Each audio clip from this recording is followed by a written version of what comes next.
but life has a wonderful way to keep throwing bigger and better problems at you. So you need to become someone new to face the new problems, and you have to adapt and you've got to grow. Welcome to The Glass Ceiling, the podcast where business leaders share their stories, struggles and triumphs. There is a lot in that. There's a lot of learning. We sort of had different views on how the business should be ran. The next 10 years looks like for South Australia. Start part's the easiest. I'm your host, Marissa Hankinson from Wavebreaker, and I'm passionate about amplifying their voices. Join me as we explore the highs and lows of innovation, entrepreneurship and leadership. From founders to CEOs, our guests will share their insights, experiences and advice on how to succeed and make a lasting impact. Get ready for inspiring conversations and valuable lessons. Let's shatter the glass ceiling, one story at a time.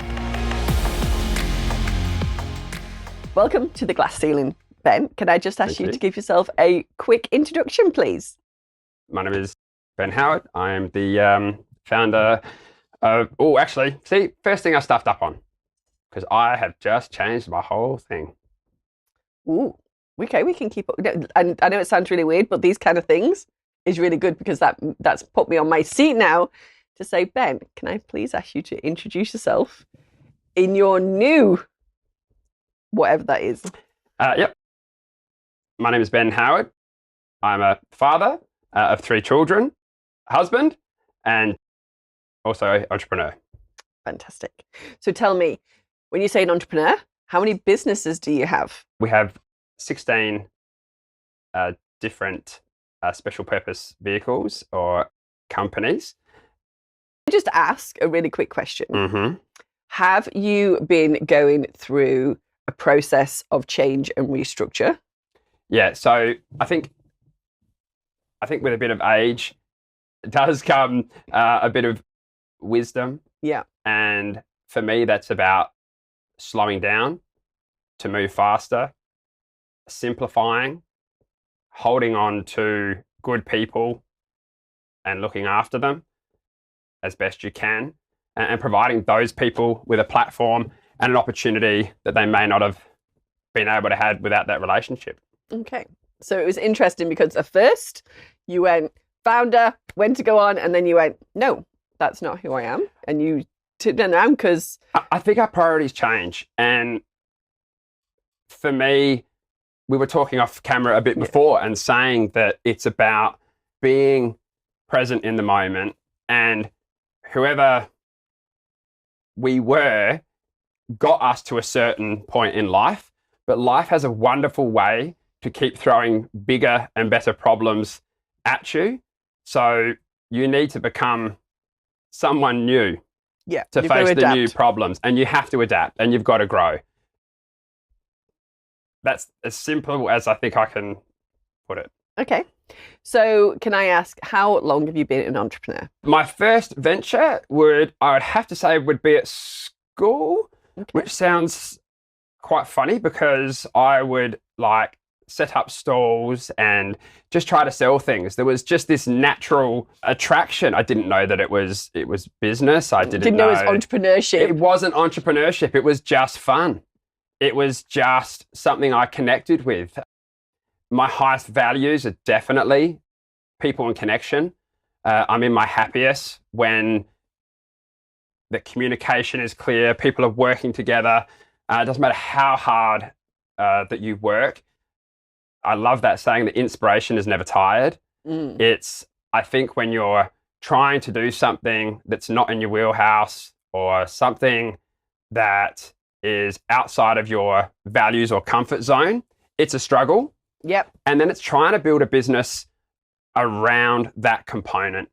One of the biggest things and learnings that I've ever had is to quickly identify what are the things that you don't like doing, and how can you delegate those to people who like doing those things. Yeah. Because there's no point delegating it to someone who doesn't enjoy those tasks. People, I think, naturally will always excel at things that they are passionate about. Yeah, absolutely. Or keen to learn and to grow themselves. I was listening to a talk last night, actually, and they were saying around and saying, just because I want something done and I tell you to do it, doesn't mean that other person is going to do it. They've got to either believe you are on that journey, believe in the end goal, and then they come along with you. But if you tell them, that's not going to really help. So tell us a little bit about, so you were at school. Where were you at school? You were at Adelaide? Yeah, I went to school in Adelaide. I moved around a lot as a kid. I think it was 27 different homes by the age of 19. Can I just ask a personal question? Were you in the system or? No. Later on in life, I spent about 5 years on homeless allowance. Okay.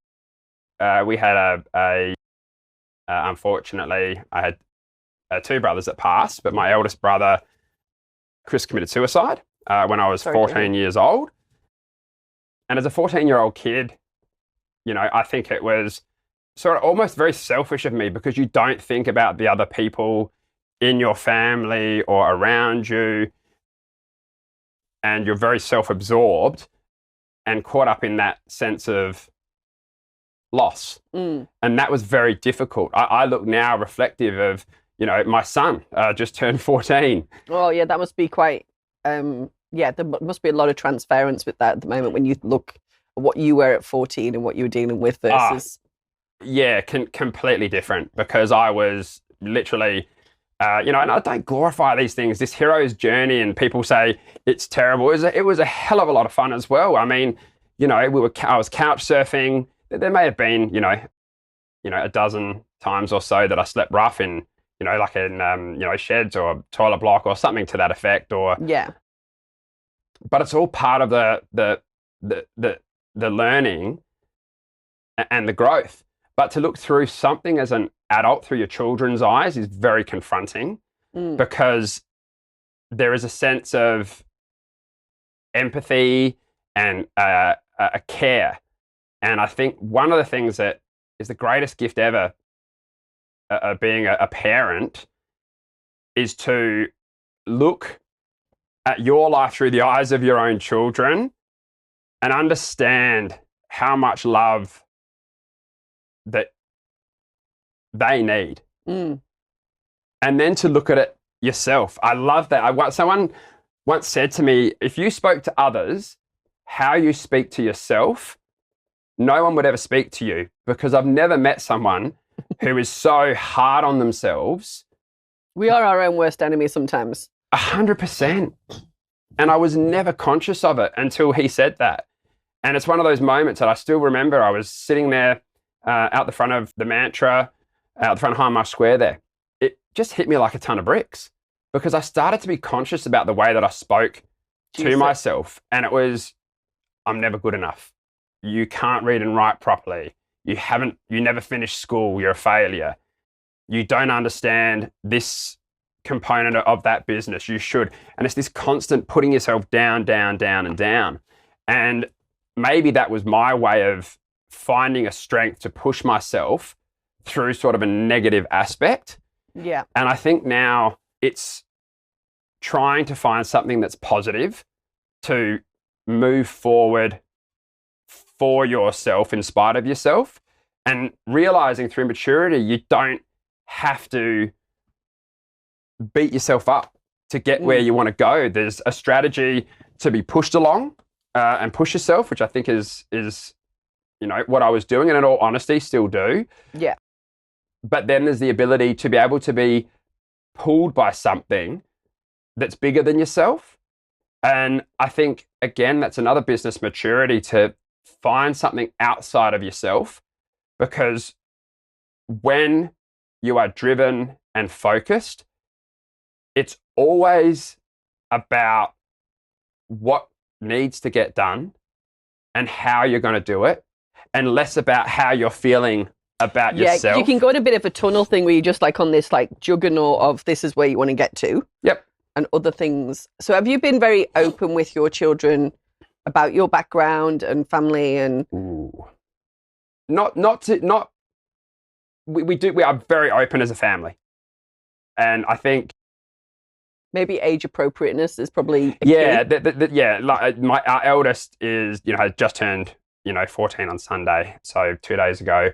And some of those, those concepts around suicide, we've definitely broached the subject around death. They know that I did have 2 brothers, and because the others are, that little bit younger, it's not something that we hide. And they have, in fact, asked questions, and we've always addressed it and been very open and honest. It's nothing to hide from them, but it's just that the content of what conversations you can have with a child of that age. Yeah, I agree. Homeless allowance, and you did that for 5 years. So and obviously you're very self-driven, and I think you definitely had that, I'm going to get out of this situation, even if you didn't, you might have been negative talking. So how do you go from that? So what was your, so you were an entrepreneur at school, then didn't finish school. I don't think I was an entrepreneur at school. I think I was what is the technical term is a hyperactive class clown, aka shithead. I hated school, and I would always have some kind of a smart aleck quip to say school was an insult to my intelligence or whatever it was. But I think it's that piece where there was things I loved. I loved art. I love creative thinking, and I thrived in those subjects. Creative writing and stuff like that was very enjoyable for me. But some of the more structured subjects I really struggled with, and that when you struggle, it causes frustration, and it goes back to it's something that is not as of interest to you. And I guess, I had a bit of a judgment on the schooling system, and I think that it's changed so much now. It does seem to be a little bit more student-led and student-focused. Yeah. To make them thrive, rather than this is how it is. Yeah. Success and failure is determined on the more traditional subjects, etc. And if you're not, then, and I don't think, you talked a little bit about self-taught, but back in the day, I don't think the school and the education system helped with that. Yeah, and I think that it's trying to adapt to something, like I wouldn't have said it at that point that I was an entrepreneur at school. It's interesting. And you were saying that the point, it's people make observations that I think open up your own eyes. So when people say you're driven, obviously driven or anything else, that's not a conscious thing that I'm aware of or notice. If that it's crazy. But that's probably just your personality, and it always has been. Yeah, it just is. I'm calling you an entrepreneur at school because, let's be really honest, in a school year there could be 250 kids. Well, how many 250 kids are selling stuff? And do you know what I mean? It's not the norm. Yeah. And even if you go back to talking about other people who probably you admire and things like that, and they may be on a podcast that have told their story, they would have done a side hustle or something at school. There would have been something way back when, even if it was the lemonade stand or, buying something and selling it, and you hear it all the time with people. So I'm saying that, but back in the day, it probably wasn't entrepreneur or anything like that. But when you look back, it probably has been something that has formed part of your character. And you mentioned people in connection, and it's probably been a commonality that's been throughout your life that started way back then. It's only when you're reflective. 100%. And you have these moments in life, and, I think one of the things that resonated with me is that, my parents had divorced, and they had my brother when they were very, very young. I think my mother was 14, and I think it was grew up around Mansfield Park, which was a school, funnily enough, I ended up purchasing for a development from the government. Quite ironic. Jimmy Barnes went there at that kind of era as well. And I think it's one of those things is that she'd sort of, remarried. They both remarried and moved around as a kid. And that's always a bit of an adventure and different homes. And, a lot of people say it's that difficult. You look back and you go, well, you know what? It just is. It just is what it is. It just is. And I think it's fun and it's variety and it opens your eyes to different things. But I think one of the reason I was laughing before is so many people have a view or an opinion and they say, well, hold on, Ben, you were, never finished school. You were asked to leave the schools that you did go to. And how did you go from this to that? And then my immediate reaction is, well, what's this and what's that? And on what basis are you making that decision? One key thing that opened up for me, and I guess I have to apologize. I'm a seeker. I always am inquisitive and want to know and understand. That's probably the things. creative thing that you said before. Oh, 100%. And I think when, I then had the privilege, because then when my mum had remarried, she had married a lawyer. And obviously, he was on a lawyer's salary. And I was lucky enough to get then sent to a private school. My brother didn't last very long. I think from what I've been told, it was a few months. It was a bit of a shift for him and he didn't adjust so well. But it was me. That was my first time at going to school. And I think at some point, I just saw that, and you're growing up and that's your environment. And I didn't realize this until probably only a few years ago, where I went, hold on. If I get money, I get love. Oh, wow. And drawing those two things together, I hadn't realized. So maybe for me, that emotion and connection, and that's what everyone wants. And you can't be foolish enough to just say that, I do it for the love and I do it for this, because, I can guarantee you, and I've been on both sides of that, they don't accept love at the supermarket for your groceries. So it's about having that balance. And that concept then that, again, hit me is, okay, if I get money, I get love. And I think that was that piece, because all I was striving for was that connection. And I think that's what we all strive for, is that connection. Because when you're doing things together and achieving something, overcoming challenges and working through that, that's rewarding. Yes. Nothing given to you is that sense of, do you know what, this feels good. And I think the bonding, when you're going from not necessarily this and that, but when you're working on something, or as you say, that reward, the reward is the success, but also the reward is that you do bond with people and who you're working with, or you're striving for the same goal. You get this bond that doesn't really matter what happens in the future. No one can take that away from you. I just think that's the human condition. Yeah. I think it's the point of the reason that there is so many, different idols and so many different prophets and so many different vehicles, however people get it. Spirituality, people can find it. Some people can find it in the bottom of a bottle. Some people can find it with, higher religious beliefs. We're all, seekers of some kind for something. And I think the clarity around that is finding what that is and what matters to you, which is most important. I feel that, again, when people say, Ben, how did you go from this to that? And I still just question that and go, we're constantly on that journey. I was going to say, you're saying you're a seeker. People are going, how'd you go from this to that? And you're probably there thinking, I haven't got to that yet. So what is that? Because you're still looking at the next opportunity, you're still seeking all the things that are exciting, inspirational, just the next step. I think that's the real balance and the real challenge, because if you looked at it, and even this morning, I was dealing with a issue in the business, and I was sitting there going, and getting frustrated. The first thing I did was to have that sense of frustration.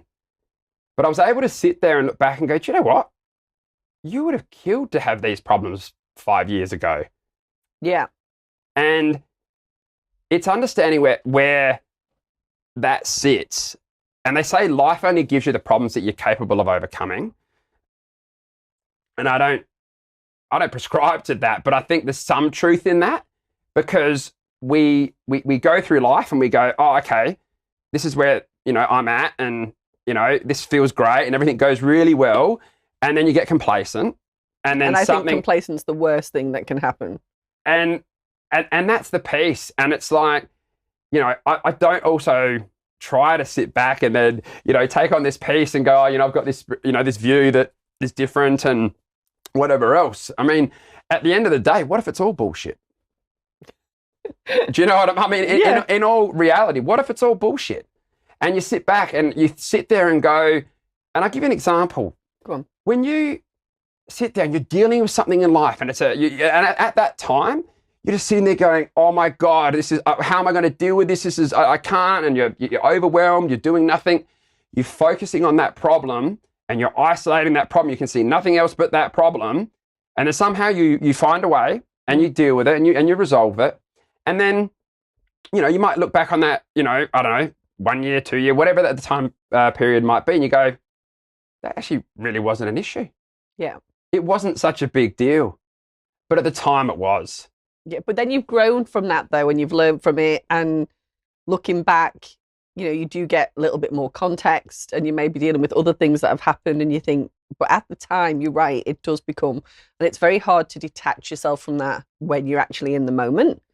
And I think that's where wisdom and age and maturity comes into it, where you can, if there is a problem presenting itself, you take the time to just step back and try. But that's so hard in the moment. Even like we could say this now, and I could say right now, I could walk out here, get a problem, and be like, but correct. It is really difficult. Correct. And I think that, all we can do is role model and look at other people's experiences and how they handle things. And, it's the old history doesn't repeat, but it rhymes scenario. But at the end of the day, we all have those emotions for a reason, but it's what do those emotions mean? And it's the meaning that we apply to it. So instead of that saying like mumbo jumbo, what I mean is that when something happens and they'll say, I don't know, let's just take give me an example. What's an issue that's happened to you recently that's been a challenge? Oh my gosh.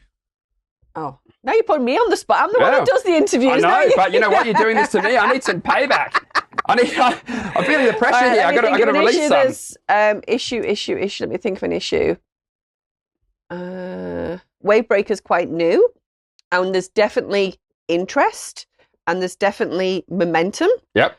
But probably my biggest issue at the moment is patience. I've got zero patience, and I'm trying to force things that need to naturally take its course, and I need to bring people on the journey with me.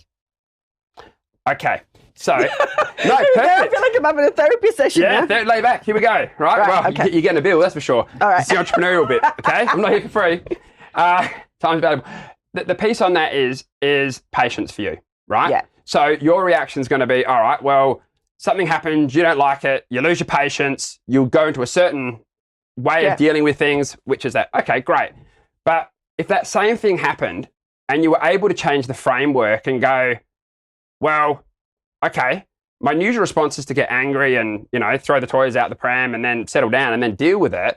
But what if that was something that was there for you and helping you to grow, which is what you want in the first place? Yes. And you look at that and say, well, okay, this has happened. It's either, the end of it or it's the start of something. Yes. And I think that's a little bit of the attitude I've been having. It's more around what can somebody is trying to tell me something here. Yeah. And how do I apply that? Either to the next opportunity or even the current opportunity, because there's something I can do to improve. Correct. So, yeah, okay. And the relevance to that is the point about, again, it's that point of from this to that. I've never wanted to surround myself in business with negative people. I always try to aspire to be around people who are always trying to at least lift you up, have had that experience. Business is tough. Yes. And business is hard. And I think, as an entrepreneur and on a public forum, and I don't do, a lot of this for that reason, because I find it's very much talking about yourself and I'm good and this is great and everything else. And the reality is that you're only as good as the problem that you're prepared to face and deal with. That's the actual human element and reality to it. Because I can try to sit there and say a whole bunch of stuff to impress people about how strong I am and how I just push through and everything else. I think I'm just a stubborn bastard. that doesn't want to quit. Yeah. And Someone's told you in your past life, like, this is it, and you're like, no. yeah, I just, you know what? That's my resume right there. I'll just put it down. You know, I mean, it's Two words, stubborn bastard. Yep. Won't quit.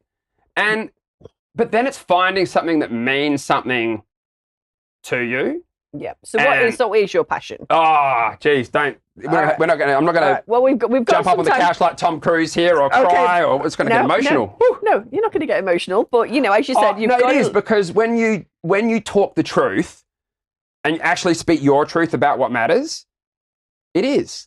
Yeah. And for me, no matter what the chaos is or what is going on now, I can genuinely say, and it's only been in the last few years where I felt that I haven't been playing the role of an actor, where I've actually, you know, looked at all these courses and you learn all this stuff and you're like, oh God, if I do this, this and this, and if I just do this and I learn that course and this course and I take this and this, and that becomes this overwhelming, self-perpetuating self-help. I call it shelf-help because I buy all the books and put them on my shelf. And they gather dust. Oh, my shelf is got so much knowledge. I should probably start to read again.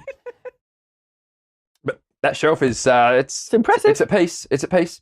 But the point here, though, I've actually lost my point, Mr. Cameron. What was I saying? So it was about your passion. And sorry, yeah. Sorry, because I wanted to connect that. 'Cause I thought that was good. Is that not trying to fake or do every single course and over intellectualize and tell people all the stuff that you know, and you're taught you have to have these values and this bit and that. And for the longest time, I was telling people this stuff, and I was actually going, what really is a value? Do I really believe that? What is? Look, instinctually I did, because they're things like your health and family and everything else. And it's one thing to say it and to contextualize it and go, oh, okay, you know, I understand that intellectually. But when I actually got to feel it, and actually when, I don't feel like doing something, and that is life, is that you go, do you know what, I actually don't feel like doing this piece, but I'm going to do it because the things that I value that are important to me is how, you know, first and foremost, besides, you know, my amazing wife and family, is your children will do what you do and not so much of what you say. Yeah. And I see those little bits of things that they will pick up, and it's my greatest sense of joy and sadness, because they pick up the good and the bad, and to watch how they interact with, you know, my wife on certain things. If I'm grumpy and I come home and I say I talk a certain way, or just go, oh, I just need to focus, just let me work or something. That behavior, even at the smallest level, gets mirrored. Yeah. And it's a reflection of yourself, and it's scary as hell, because you start to sit there and go, yeah, I, as rightly or wrongly, want them to be the best versions of them that they can be.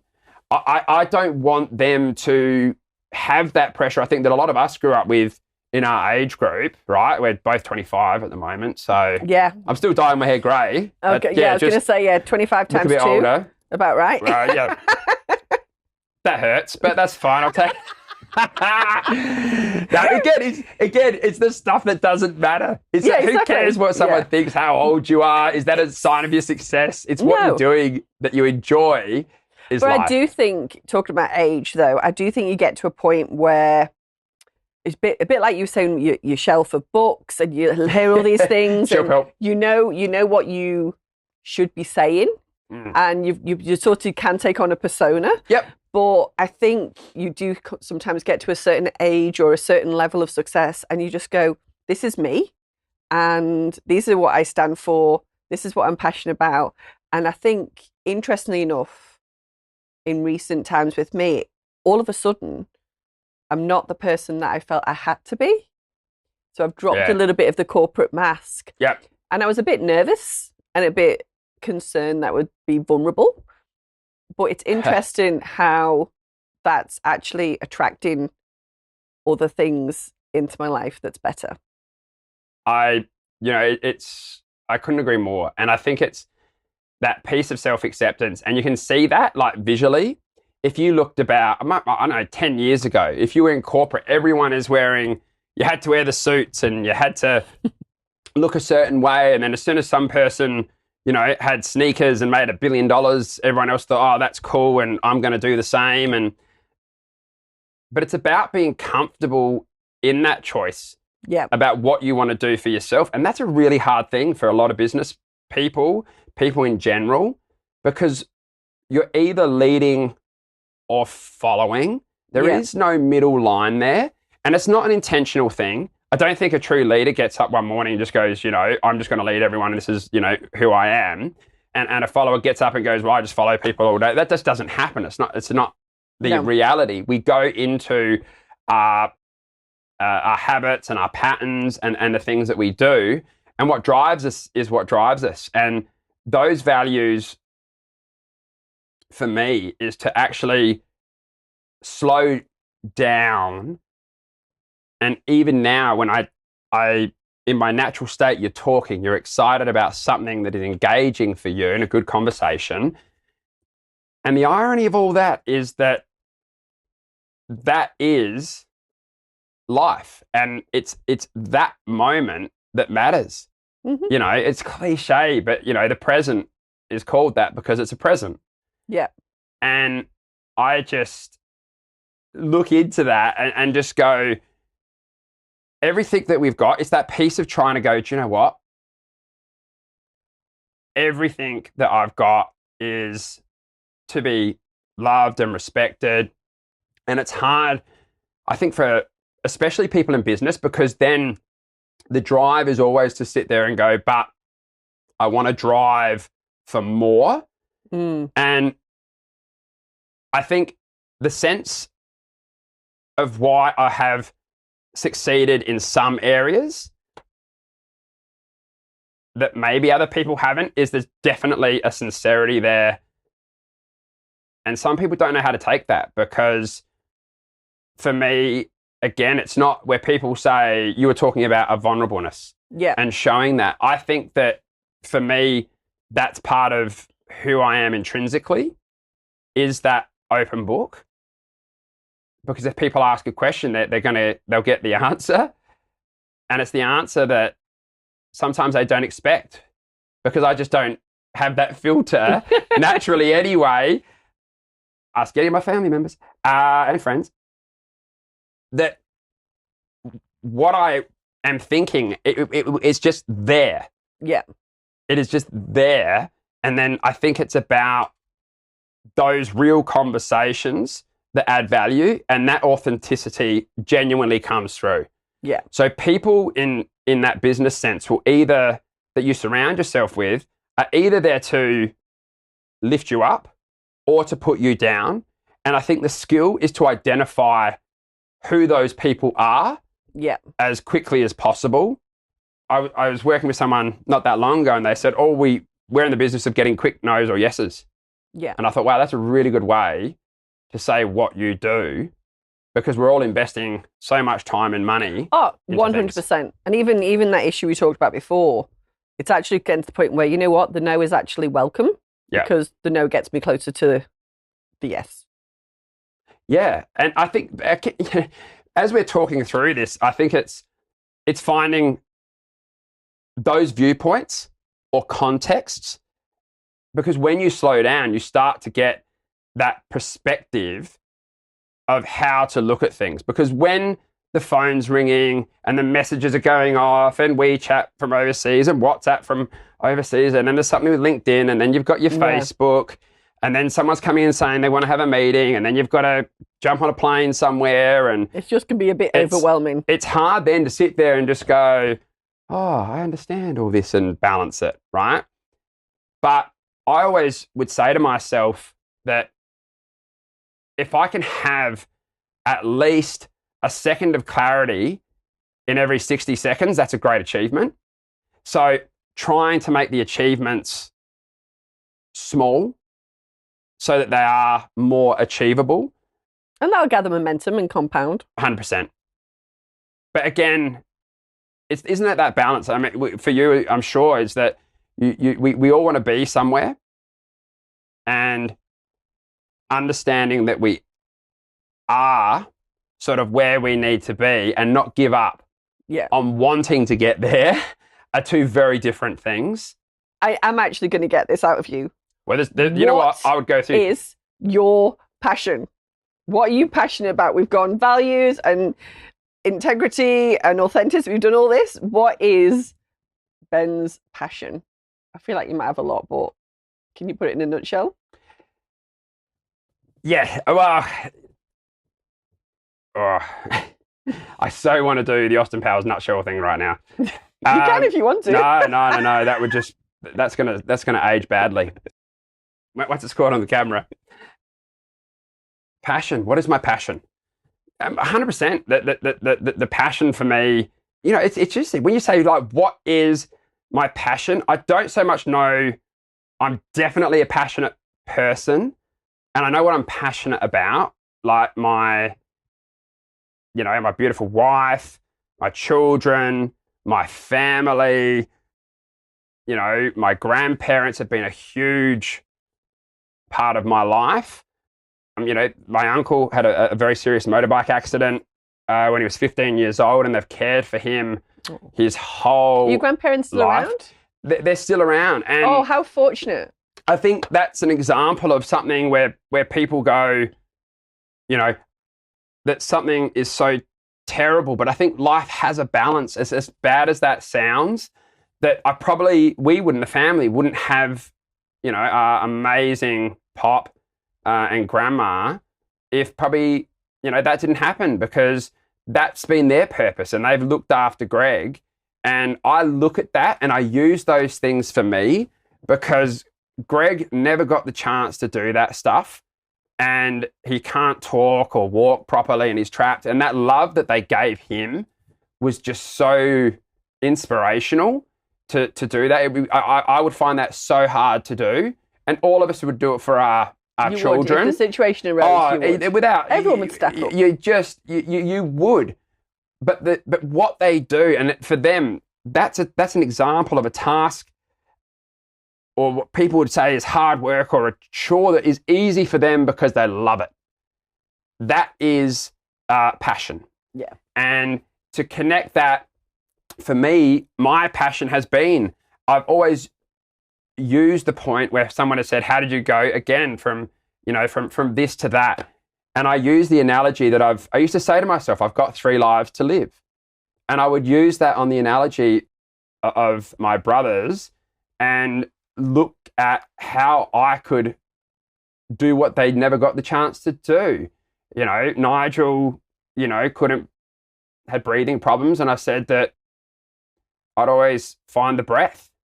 And, you know, unfortunately, you know, Chris shot himself because there was issues in his life and things that were hard. And it was such a dichotomy for me. And I still to this day remember I was a child, and everyone's like, you can't go, you know, in to see, you know, Chris, and I had to. There was just this feeling in me. It was just nothing was going to stop me. It was just like this superhuman thing. And I still to this day remember, and it's a little bit graphic, but it was, I saw blood on his favorite music poster, which was Jimi Hendrix.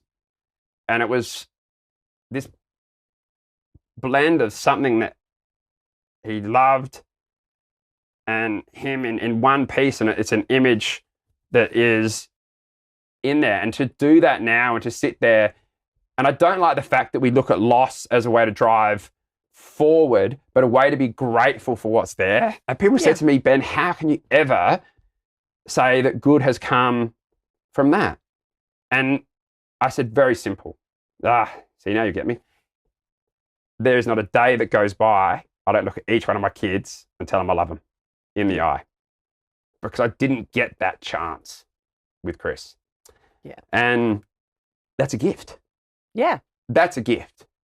And I think if not we, because I can only speak for myself, but that's something that drove me, and probably is underlying. Only when you talk about it does it surface. Yeah. And that emotion is there and those feelings are there. But then it's putting in those emotions and feelings into a structure, because you can't just be a ball of energy that I have been for a long time and achieve what needs to be done. Yeah. It's the detailed stuff that you need to build around, building those teams, getting the right accountants, the right lawyers, the right people that are aligned to get the interest for your clients. Because at the end of the day, you're in the business to create those golden moments, and it's easier to do when things are good, but when things fall apart and you got to put it all back together and everyone's looking at you for answers and wanting to understand how you're going to fix it, it's getting everyone else to go, no, how are we going to fix it? Yeah. Because you can only do so much by yourself. And I think that's the piece. And I don't know if you wanted to, talk about that, because we've had major instances like that. Challenges. Huge challenges. Yeah. Huge. I mean, we've gone, my as I said, my background is not, academic. I never finished school, but my break was, one of the breaks that I had was, I actually saw a friend of mine who, it's when I was, sort of on homeless allowance, and his mum had lent me some money, and I did some, like gardening jobs and odd jobs and stuff like that to do a business course at Pride's Business College, for those that remember, in Rundle Mall. It was like $1,200 or something. Okay. And I did it, and then it was just that one piece that I went, okay, all right, now I'm onto this, and I just was drawn to it, and I enjoyed it. And I literally went out and went to businesses in Rundle Mall in my lunch break and started saying, hey, I've learned how to write a business plan. Can I just write a business plan for your business? And I'll do it for free. And I just need that experience. And it's going from that as just that small start. And I think that's what everyone needs, is just to get that small little bit of a start or something for them that gets that momentum. Yeah. To push and move forward, and to break through. In your analogy of that glass ceiling, it's just a start. Yeah. You don't have to, if you think about finishing the entire race, it's overwhelming. Just start. Those little steps. Just start. All those little achievements. You wrote one business plan. You wrote the next business plan. It's horrible, but yeah, I did it. Yeah. Still got it. Good. I think that was a really good way to actually end, Ben. Thank you so much for coming on the Glass Ceiling podcast. And in the show notes, we'll have ways that people can find out a little bit more about you as well. Mm-hmm.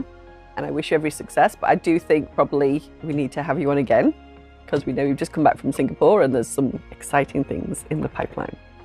Lots of exciting things, lots of challenging things, always balanced, but definitely watch the space.